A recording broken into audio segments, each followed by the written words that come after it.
अपने किसी अच्छे कार्य के उत्तर में दुख प्राप्त होता है अथवा किसी को उसके दुष्ट कार्य में सुख मिलता है, तो मन अवश्य ये विचार करता है कि अच्छा कार्य करने का, धर्म के मार्ग पर चलने का तात्पर्य क्या है। पर दुष्ट आत्मा को क्या प्राप्त होता है ये भी देखिए। दुष्टता करने वाला हृदय सदा चंचल रहता है, अकुलाता रहता है। मन में सदा नए नए संघर्ष उत्पन्न होते हैं।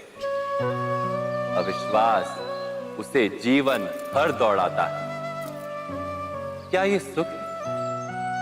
जबकि धर्म पे चलने वाले, अच्छा कार्य करने वाले, सच्चरित्र व्यक्ति का हृदय शांत रहता है। परिस्थितियां उसके जीवन के सुख में बाधा नहीं बनती। समाज में सम्मान और मन में संतोष रहता है सदा। अर्थात अच्छा बर्ताव भविष्य में किसी सुख का मार्ग नहीं। अच्छा बर्ताव स्वयं सुख अथवा बुरा बर्ताव भविष्य में किसी दुख का मार्ग नहीं। अधर्म उसी क्षण दुख उत्पन्न करता है। धर्म से सुख नहीं, धर्म स्वयं सुख।